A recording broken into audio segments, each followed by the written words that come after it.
Weller 12 was a person. I hate you. I hate Weller 12. What is your favorite Buffalo Trace product? The top 10 most sold bourbons in the U.S. Welcome to another Whisky Boys podcast. Today we have a really fun one because we're at the Crooked headquarters in Trenton, New Jersey, an absolutely beautiful space. They make this really cool Crooked tea. This is the peach one. It's a hard tea, lower sugar, all organic, and it's definitely brand new, just like came out this week.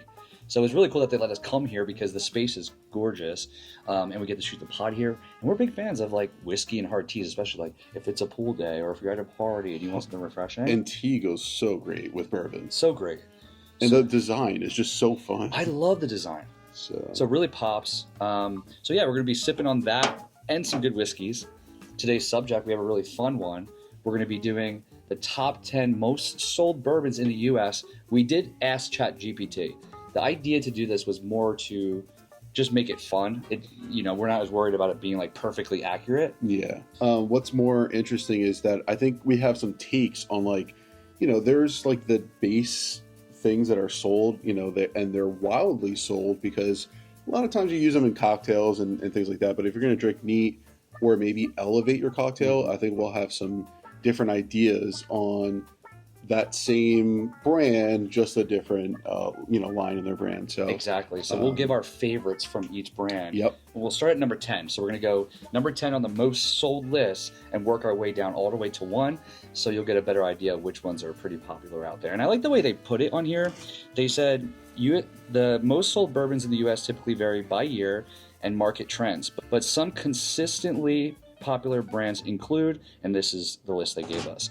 So coming in at number 10, which was actually kind of a shocker to me because they only have a few different whiskeys that they release. Right. But they are in every market, so I guess it makes sense. I guess, yeah. And that's Angel's Envy. That was a surprise to me as well.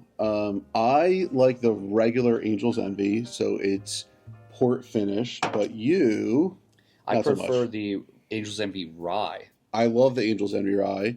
But I don't mind the base one. You don't mind the base one? Right. Okay, so I personally, it's one of the whiskeys that I do not like. Like, I actually don't enjoy it. And it's rare that I'll go, I'd rather pour this out or give it to somebody than finish it. But that's how I feel about the regular Angel's Envy. Sure, and I think that's fair. The rye is an amazing rye. Very sweet, like candied... was it like cinnamon pancakes or something? Like it was very... I even say like cinnamon graham crackers, but there is maple on it. So yes, like the pancakes. A lot of maple, yeah. And then one of our favorite ones, especially recently, was the cast strength. Yes. So that was actually, it's just the higher proof, and it's actually still finished in port, but you like that one, better than the regular. Yeah, and I wonder if we should do like a taste test of the cast strength and the rye. They're going to be very different flavors, but just to say... which one do we like more? Sure. You know? So I think that's a great number 10. We recommend, I think you can find it pretty easily, and it's going to be much cheaper, the Angel's Envy Rye. Look for that. That's definitely a bottle worth getting. Coming in number 9, one of our favorite brands that are out there, that is the most sold in the U.S., is Four Roses. I could see that. Their base is, okay. It's definitely better for a cocktail. I think where you get real value and flavor and... this is where things are like, is a small batch select. Yeah. I think that's where I would go there rather than, their base regular Four Roses. And I want to be clear for the people who are going to go to the store after they hear this list, small batch select. Right. They also have a regular small batch that's decent, but it's not even close to how good the select is. And it's what, an extra like $10? I think so. Yeah, just about. And the select is their 6, because they have 10 recipes. So each recipe is a certain mash bill or a strain, really, of yeast, I think, or grain or whatever. And each of those recipes give different flavors. Rich fruit, delicate fruit, spice, and the select, they blend those 6 together. And so that creates a really, really nice, rounded product. You get spice, you get sweetness, all that kind of stuff. I agree. You could use it in cocktails. You could drink it neat. It's easy to find. Yep. It's not hard to Honorable mention, too. Like, I always pick these up. They're going to be the individual strain or the individual recipe. So you can see those. There's usually single barrel picks by stores. and it'll have the recipe on the side, the age statement, because they'll say how long it's been aging, is the single barrel strength, and I like the higher proof and the individual recipes that you can find. Some of them are pretty well aged too, like at 9 to 12 years are usually what you see. So that's it's probably double the price than the small batch select, and probably harder to find too because of the stores. But Four Roses, absolutely. I would, out of favorites, I would definitely put that higher on the list. But number 9. Right, but I could see on sales, it makes sense. And one thing I want to throw out there, since we're doing most sold bourbons in the U.S., that a lot of these are there because they sell that baseline. Yes, correct. Because you're going to make that for a cocktail, but think about how good that old fashioned would be with a small batch select. So even that, with the spice in that, or some of the sweetness, if you elevate, I think, your base spirit, you're going to elevate your cocktail too. I agree. So, and is that the best Four Roses you think that is out there? I mean, for attainable, yes, just because of the price point and the availability. I think our personal favorites are just the limited edition. So it's small batch, but it's limited edition, so it's their best of the best. It's a blend. They blend all that. Higher years. And yeah, it's much harder to get. You can get it from the distillery through like a raffle, or you're gonna have to find it at one of the stores. And most of the stores they sell it, it's gonna be $300 to $400 for the limited edition releases that they do one a year. Right. But that's our favorite Four Roses that are out there. So before we go to number 8 on the list for the most sold bourbons in the U.S., we also brought some whiskeys with us that I thought would be fun to kind of taste through. And we've been wanting to do like every episode the same line. So like today we're doing Elijah Craig, and even in more detail, we're doing Toasted. Can you kind of explain what Toasted is? And which one do you think we should start for? I'll pour us while you, because we could do the rye first.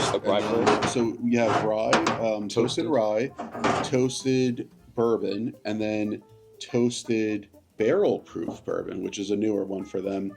And the toasted, basically what they do is they take, so you char your barrel, and then you could do a further toast, so it's a fire not touching the barrel. I like toasted products in general. I think this is actually what they do for their toasted. Oh yeah, okay, So they actually twice barrel this, so it's almost double barreled. And that says that for here, so I guess they do that with all of them, I'm assuming? Right. Their series is the fully matured Elijah Craig, which is usually 12 years. It was in the past. I don't know what it is now. They age that in the charred oak barrels, and then they finish it in a toasted barrel, which is much more mild. It's not like as charred, so you don't have that heavy oak sugars. They believe that brings more flavor, or just to have more complexity. So they leave that. I don't know how long they leave that, but it becomes more complex apparently. So this is the rye, correct? Rye. It's not a super powerful nose. I'm not getting a ton on the nose. This is also 94 proof, right? So it's a lower proof too. Yep. Ooh, very nice spice. There is almost like we were just talking about that, but it's almost like a little bit of graham cracker on there with a little bit of cinnamon, some type of dry bread cinnamon. It's like a little campfire too, right? Like the smokiness. There is a smokiness. That's actually really nice. I wonder if it's the rye that does that. Wow. I had lower expectations. Not that I think they're going to be bad. I just was so looking forward to doing this barrel strength that's going to be in the future. Yep. And then the regular toasted, I'm excited to try that one. I love ryes, but man, this is very unique and interesting. This is actually a great one with the cigar, the toasted bourbon. The rye's newer, so yeah, these two are pretty new. This has been around for like 2 years or so. Okay. Are they attainable, and the prices? Toasted is now attainable. Okay. The rye's a little harder just because it's so new. It's going to be a shelfer anyway. It's not going to be allocated or special. And then this is going to be harder because you have to find a store that will participate. Sure. So because that's specifically a pick. Yeah. I think that what they're going to do potentially is, for future releases of the barrel proof, but toasted. All right, let's jump back into the list. We got at number 8 on the most sold bourbons in the U.S., we have Bullet Bourbon. Makes a lot of sense. It makes a lot of sense. You see it everywhere. Right. But when's the last time you had Bullet? It was probably just in a cocktail at the bar, just makes it with the Bullet. Like, I never requested. We really have to try some regular Bullet. I know. What's been making splashes? And so I'm not super familiar with Bullet. I don't know why I don't reach for it. They have their regular orange label. They have a 10-year product, so they have an age-stated product.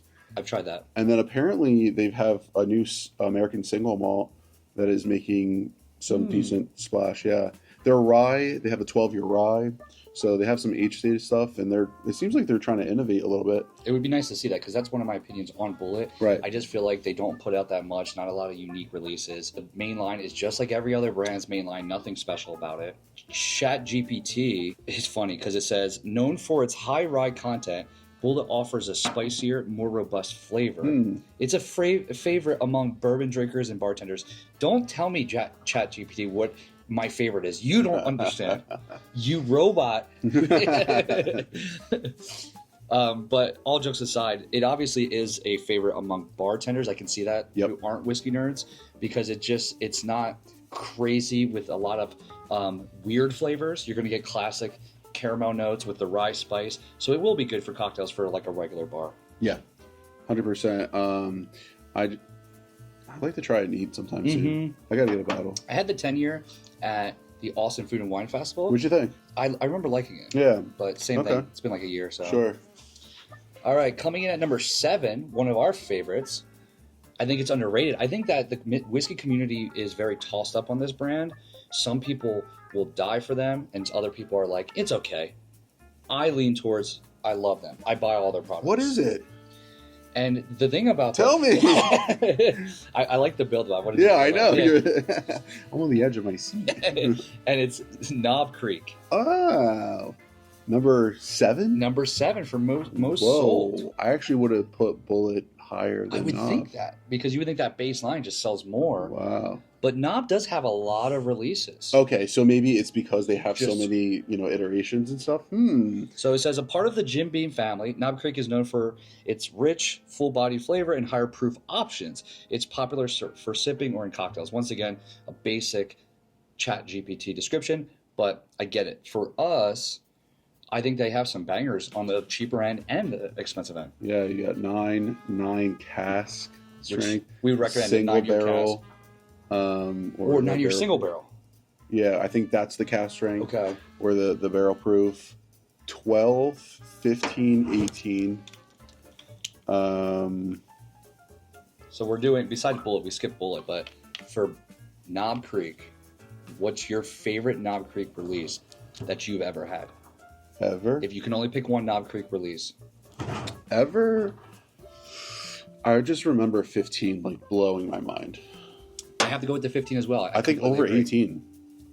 I think I like 15 over 18. And I get people that say they prefer the 9. I get people that say they prefer the 12.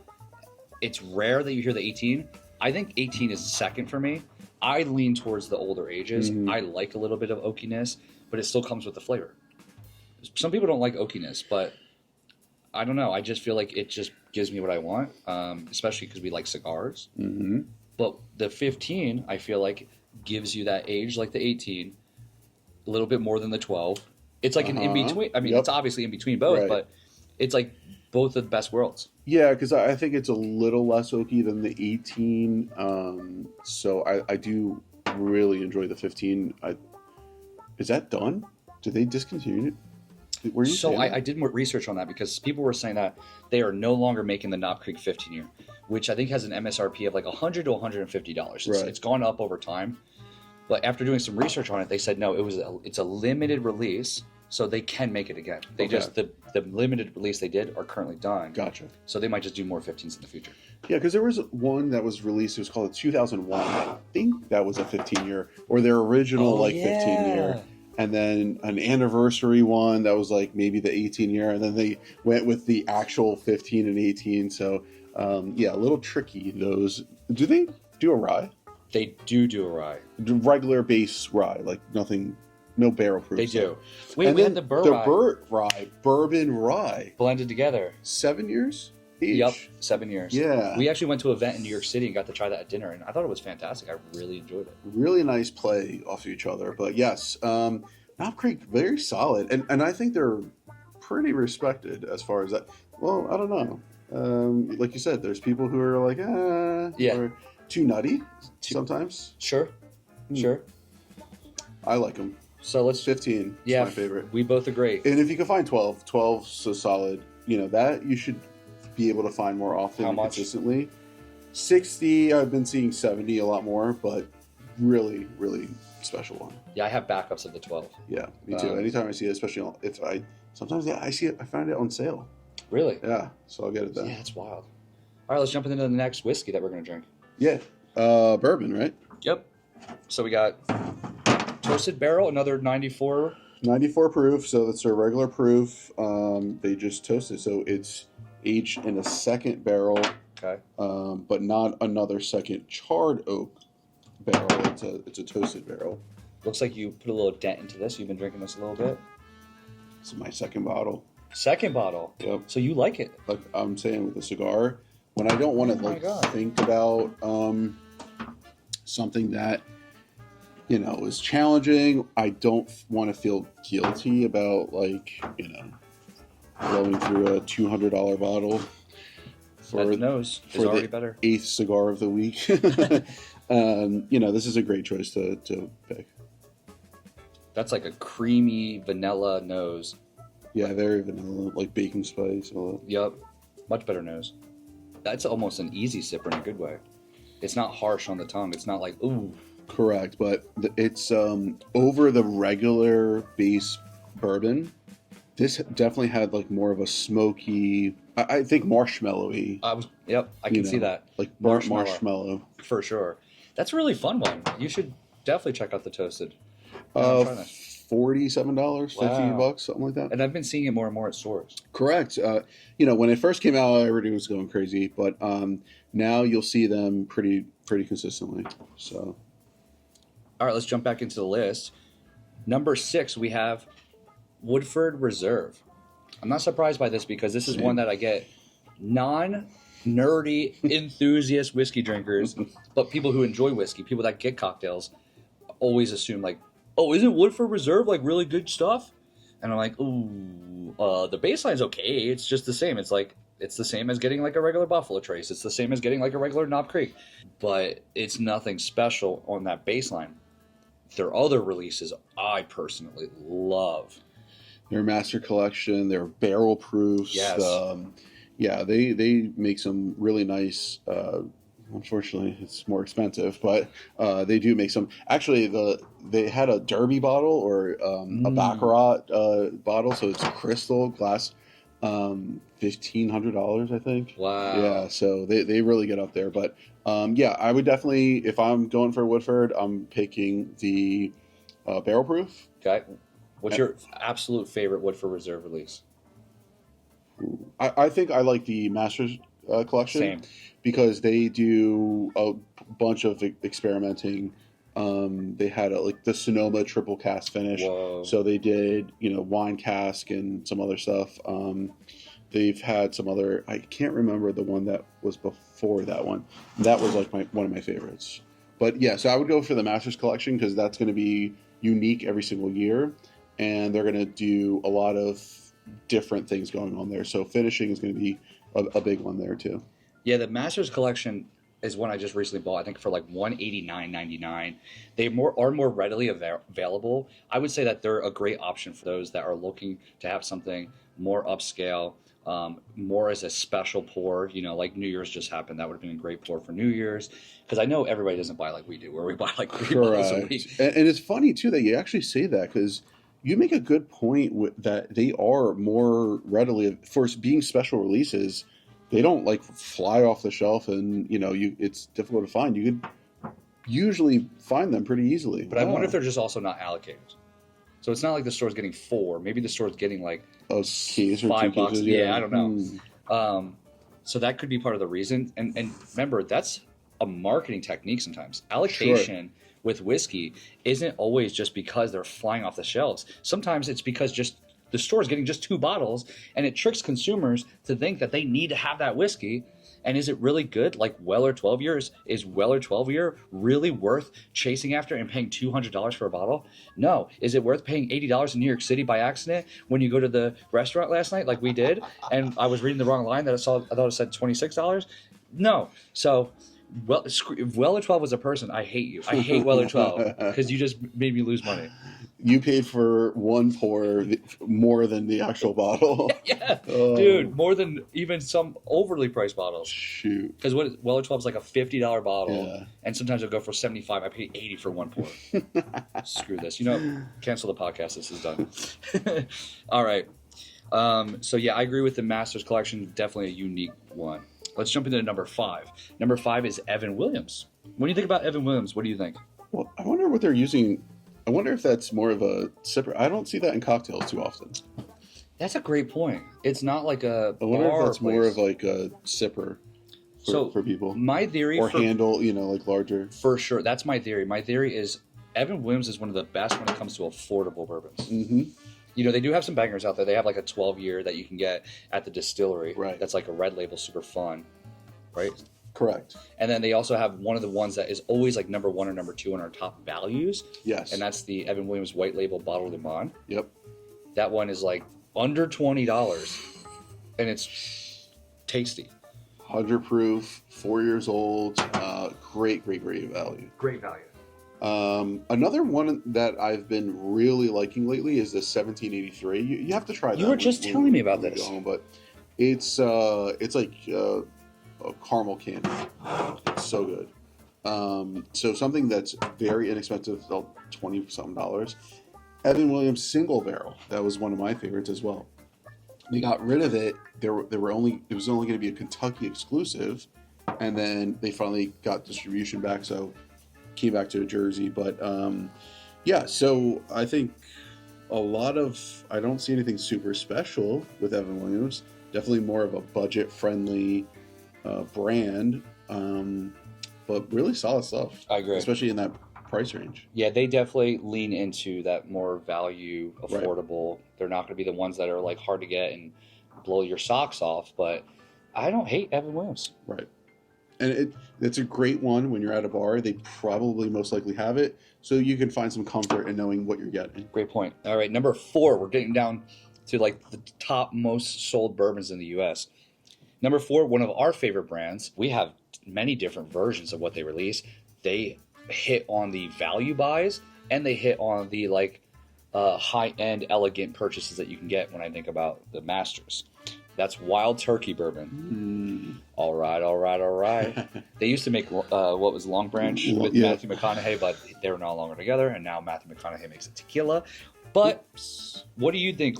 First off, 2 questions. 1, we got to do what's your favorite Wild Turkey release, and then 2, what do you think when you think about Wild Turkey? Like, what comes to mind?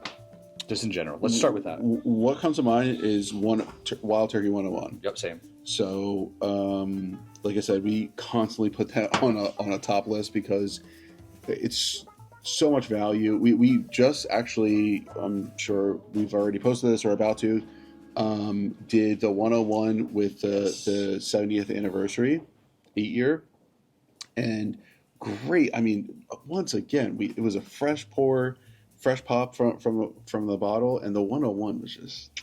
That's another one. If we did our value bottles to get, that's on there. I think it's under $30. Yes. And then, that one with the Evan Williams bottle and bond, these are just like great bourbons. I've heard other people be like, I'll take Wild Turkey 101 over Buffalo Trace all day. I've heard people say that. Yeah, the spice is really nice there, and you're at a higher proof than Buffalo Trace. So is there value in that? You're actually getting more alcohol per unit, you know, if you're thinking about that way. But besides that, I love Rare Breed. Okay. Rare Breed's always a great one if you're looking for cask strength. Rare Breed Rye, pretty good.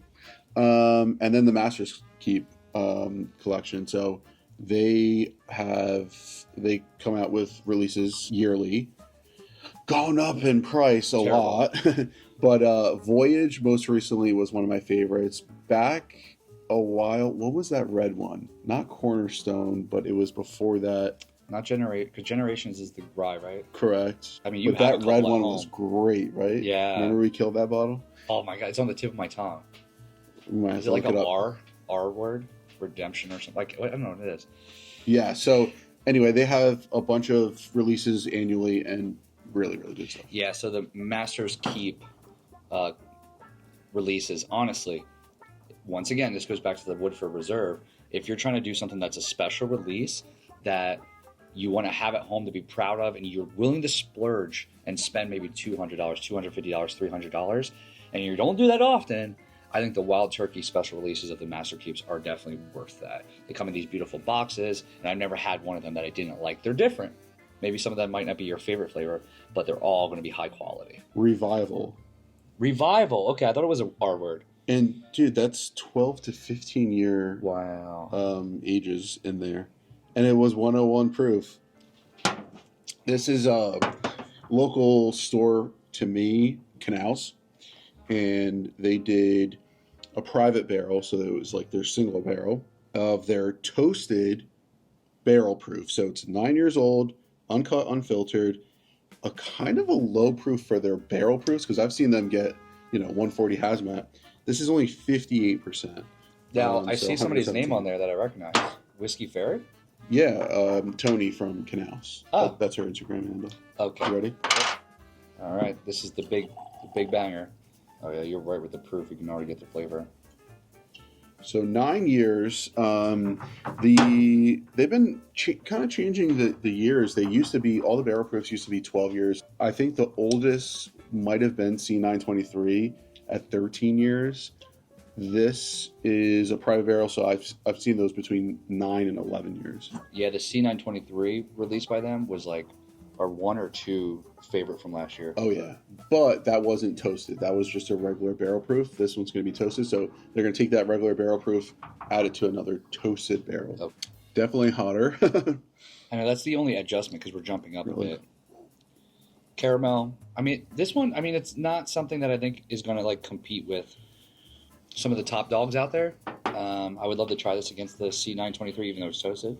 The toasted almost mellows it out. It doesn't make it too like spiky, if that makes sense.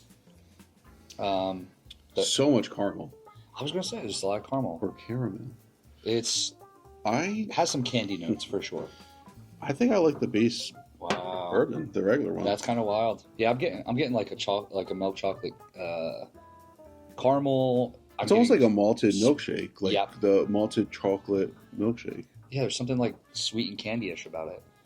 Desserty, maybe I should but say. dry. Like Yeah, it's not like sugar sweet or syrupy sweet, I should say. right. I like this. That's an interesting one. I got to try that with a cigar. 'Cause Yeah, I can love see this that one. So being imagine really that. nice with a cigar. All right, coming in at number 3, a brand that now that we visited their distillery, we became even more fans. They have some of our favorite releases from this past year. Garrison Brothers, That is true too. That is one of the other ones. but they're not the most sold. So what is it? Yeah. 3. This is Number 3 now is Maker's Mark. Oh yes. This one doesn't surprise me because that Number that 3 bass seems right line- for them. Yeah, Yep. Number that 3 bass seems line, right. I feel like Maker's Mark is everywhere. It's popular. I've never heard people be like, "I hate Maker's Mark." That's just not a thing you hear. Yeah. I mean, I think people just go sometimes for Makers, but I'm really appreciative. Yeah, nobody of goes, Makers. "That's disgusting." No. And that's what we learned by the founders. They wanted to make a bourbon that was just the same flavors, consistent. They were looking for that very rounded, nice cherry. I always think about cherry when we have that. Yep. And the right amount of vanilla, caramel, all the classic bourbon notes. It's weeded, so it is softer. That was purposeful of them.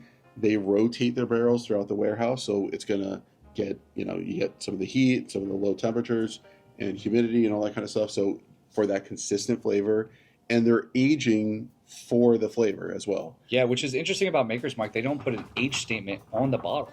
Correct. I mean, a lot of people. I mean, there's a decent amount of people who don't put the age statement, but they simply say we're aging to taste. So it could be 4 years. But they don't do it for 1 any, year. right? Is there any releases that say it? I think Cellar might have an age statement. So Okay. they're like 11. They're like the oldest. And the reason why they can go so old, because they still want the maker's taste, but they can go older because it is in the cellar. It's in a cool, temperature, which the cellar was. We got the going, which was pretty wild. That was insane. What's your favorite Maker's Mark that you've ever had? Oh boy. Well, I mean, I'll go first, and I want you to think about yours Sure. because Mine's pretty obvious. I've been talking about it for way too long. I think even some people are mixed up on it, but it's the cellar aged. I've tried the previous years and I've tried this year. Both of them blew me away. The last one was like almond joy in a glass because you get a little bit of coconut, you get a little nuttiness, you get a little chocolate. I find it very complex. I think it's something I can sip any time of the year, even in the summer and even in the winter. The cellar aged by Maker's Mark is fantastic. What year did you like? I like both. That's what I was saying. Like I had the first release and this year's. I would like to do them side by side to see if there's one that really like pops. But I remember both being great. I'm going to say I like the 46, Maker's 46. So they use like French oak and other oak. They're the barrel proof, the cask strength 46. Okay. That's like my favorite. Wow. I love that. 101's great. Cask strength is great. You can only pick one. But I'm going to go with that. Oh. And that was like a special release. These are for the clips for Instagram and TikTok. Because you can't be like, but also, that's the hardest part though. I get it. I know. Because what do we like to do if we're going to do like a whiskey tasting? You want to go chill your buzz and then you want to just pour a bunch of stuff and try. It's hard to be like, I'm only having one. True, but you also like, it's situational a lot of times for me. Like, what do I feel like having? Right now, I'm drinking, peach tea. I don't think I want super high proof. I think I'm preferring the lower proof. So, situations matter in those kind of things. But yeah, the Maker's 46 is definitely. Which seriously, I mean, this is just me. Maybe you agree, maybe you don't. But is there nothing better than a hard tea with a shot of whiskey? And I say this because I do that constantly in Austin. I go to this place called Liberty. It's on East 6th Street. It's one of my favorite dive bars out there, even though now Austin's blown up so much that like a dive bar hasn't become a dive bar because there's so many tourists and people that go there. But yeah, all these people are moving there. That's a big complaint by the people that live there. But yeah, I just love it. It's like $7 you can get like a shot. That's like one of their specials. So today we're obviously doing the Crooked Peach Tea, which I think is awesome. I like this one. You like the lemon a little bit more that they released. Yep. And then obviously the Elijah Craig. So I'm loving going back and forth. I mean, I feel like I'm back at my dive bar right now. Yeah, they just pair very well together. Very well. Is this number 2 or number 2? Okay. Most sold bourbons in the U.S. At number 2, we have Buffalo Trace. This one is way too obvious because they just make so many different whiskeys. Unless they're just talking about Buffalo Trace by itself. Does it say it? It says this bourbon has gained acid indigestion. No kidding. This bourbon has gained significant popularity in recent years due to its quality and affordability. It's known for rich, balanced flavor, and it's a favorite among bourbon enthusiasts. So it sounds like it's just their regular Buffalo Trace bourbon. That's what it's making it sound like. I don't know. Do you believe that? This is ChatGPT. As number 2? And then it's just Buffalo Trace? And it's I don't over believe it. Makers? Yeah. I'd say it's all the products. Yeah. If this is correct, once again, this is ChatGPT. It's trying to source it through the internet and Google. I would put Bullet above. Yeah, if it's just the baseline. Yeah. So that's interesting. But once again, so let's just run with it. Let's keep it within our lane. Sure. What is your favorite Buffalo Trace product by everything they make? Product? Yeah, not just Buffalo Trace. E.H. Taylor, Elmer T. Lee, some of these other ones. Sure. So I'm gonna. I'll pick. Maybe I'm picking yours, but my favorite Buffalo Trace product out of everything that they make is the E.H. Taylor Barrel Proof. Damn, that's one of my favorites. You know that, so like. So you should go with Weller Foolproof. True. I mean, because that's your. I think might be my other one. Now, here's what's challenging. Obviously, they did a release called Eagle Rare 25 year. Oops. But that's not fair. I want to keep it within the main line, and you're right. So your E.H. Taylor Foolproof or Barrel Proof, I'm going to go, Weller Foolproof for me. That's my favorite of the Weller line. I prefer single barrels, but I got to go back and taste them because I just remember a single barrel I had at home that was fantastic. But even the regular ones are still solid. It's like a butterscotch bomb in a glass. Oh, the single barrel Foolproof, though. The Foolproof. Okay. Yes. So Weller Foolproof Store Pick single barrel. I've had one from Total Wine. I had one from Spags. Oh. Yeah, and I loved both of them. It's funny because 107 was our used to be our favorite. It was my favorite. Yeah, I agree. So it's kind of interesting to see how much that's changed. Yeah. But cool. Those are our picks. And I'm going to do something interesting. I'm going to mix the barrel proof with this toasted because I think the flavors, this might mellow it out, but also bring more flavor. Instead of like watering it, Yes. putting water in there. So it's kind of going in the lighter direction. We'll see. I don't do this often, but I just weirdly, my science brain feels like this might Bill work. Nye the science. What if it's terrible? All right. It's amazing. What if it is? I mean, should I just do it right now? Yeah. I mean, nose got better. What do you think? I want you to do it. All right. I'll do like a little splash because you have a little bit Because I less. only have a little Yeah. bit. Do like a splash because I did like 25% of what I had. The nose significantly gets better. Okay. It works. Yes, because like I said, that the higher proof was just kind of hurting a little bit, but I think right now, mellowing it out. it mellows it out. But with the flavor still stays. It doesn't like, how sometimes you have two whiskeys. You ever do the infinity bottle? Yeah. Tell them what an infinity whiskey bottle is. Yeah, so you could do a bottle. I mean, it could be any bottle. You see sometimes decanters and things like that. And then you're going to fill different samples of different whiskeys in that bottle. Most people are going to choose the same type. Like, I think it's better if you choose all bourbon. Some people will say all bourbon, no cast finish, and this kind of entry, so you can get very nerdy with it. But I think what's going to happen is you're going to put all these kind of flavors, all these whiskeys together, and that could create something super unique. Yeah. So it could be good, it could be bad, but yeah. So I've seen people do infinity bottles where no matter what they drink, they'll just pour a little bit of that into another bottle. And then it's obviously built up and it's this weird mixture. People who are like Nancy Fraley, who are master blenders, can do it in a way where it tastes really good. Yeah. But for the average person, I think my first infinity bottle I ever did was during COVID, and we just mixed everything together. Everything. And it tasted absolutely terrible. Yep. Because we did everything. Yeah, nutty, and what happens alcohol-y. is the reason why, like, when you put everything together, sometimes it doesn't work. Because if it's finished, that's going to pull up. If you have a rye with a bourbon, maybe the rye spice is just so overpowering from the bourbon, or a scotch. Yeah. That could really change the flavor. I've been working on one that was just all bourbon, and it was 50% or above. So, or 100 proof and above. So that's fun. We'll see how that one turns out. But yeah, so let us know in the comments if you guys ever done an infinity bottle. Has it turned out well for you?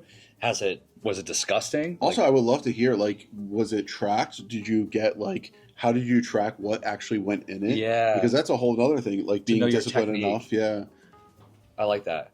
All right, let's jump into number one of the most sold bourbon in the U.S. Not Bullet, not Buffalo, not Makers. Jim Beam. Oh, yes. White label. And this is where it makes me think that it's all the brand. It's the full brand line. Because Jim Beam makes so many that are mass sold. Their white label is number one. I think when they told us that when we were there. Yeah. I think they're the most sold. Because internationally, they're sold. So I wonder if that takes into account. U.S. Bald Eagles. U.S. baby. Yeah, so that's interesting. And I even saw, like, they just redid their black, which is a 7-year now. Yes. And seriously, that's another one. If we did a best bottles under 30. We're going to put that on the budget, yeah. Yeah, that's such a good bottle. Maybe we should do that here after that. We'll do our best budget bottles under $30. Yeah. Because we already have a couple. Right. Yeah, I mean, their base one, not for me. Mm-hmm. Other stuff, yeah, I thought the black was great. And then, they're kind of cheating because they own Knob Creek as well. So, yep. I mean.